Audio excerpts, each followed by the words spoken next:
Eto mga kaibigan, paalala ko lang sa mga kukuha ng bagong plaka, lalo na sa mga caravan.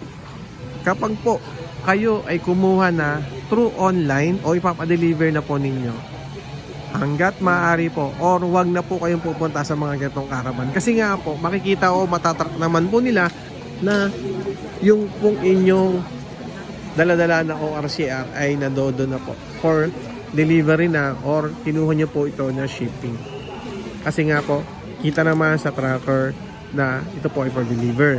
Kaya hindi po tayo mabibigyan ng plaka dito sa mga caravan. Sayang lang po yung pala natin dito kasi nga po, papunta kayo dito, pipila kayo, tapos pagdating doon sa dito sa verification natin dito ay hindi po makikita or makikita po nila na meron na po tayong online na deliver ng plaka. Ayun po, yung mga nakakuha ng plaka, nabigyan na ng mga bagong plaka.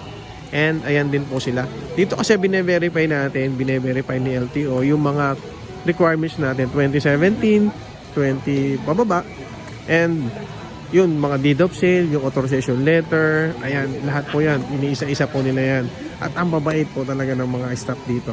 Ito mga kaibigan yung ganap pagkuha natin ng plaka. Siyempre, kailangan munang pumila tapos i-verify muna nila doon sa mga system nila, lalo na doon sa LTO tracker, kung yung available na yung plaka mo or kung sakasakali naman na hindi pasok doon sa requirements, yung dala-dala mo requirements. Ano ba kailangan natin? Siyempre yung OR, yung CR 2017 hanggang 2014 na plaka ang kailangan natin dito. At ang isa sa mga nagiging encounter natin dito na hindi nabibigyan ng plaka, ito yung nakapag LTO tracker ka na tapos nagpa-deliver ka pero hindi po dumarating, kaya lang gusto mong kunin dito sa mga caravan, hindi po siya nabibigyan kasi nakikita po sa system sa LTO tracker na for deliver na ang iyong plaka, kaya hindi nyo po makukuha yan dito. Okay, para sa kalinawan po ng lahat. And then kung na-verify mo na yan, nabigyan ka ng number at na-approve na nila dyan, pumunta na tayo po doon sa system nila. Yung sa system nila, mga kaibigan natin, mga tropa natin, ito po.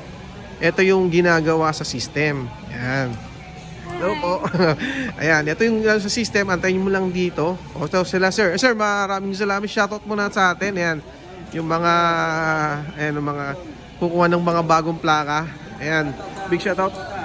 Saan po? Ayan, Toda Terminal daw. Ayan, big shoutout sa kanila. Okay. Naghahantay sila ng release ng plaka.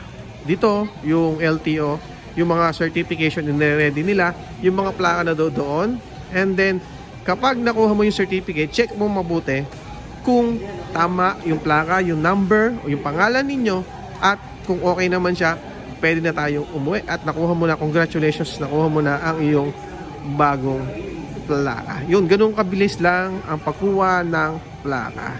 Yan, mga kaibigan natin yan. Lahat sila ay kukuha ng plaka 2017 hanggang 2014 ang pagkuha nila ng plaka. Yan, mabilis lang mga kaibigan ng pagkuha ng plaka.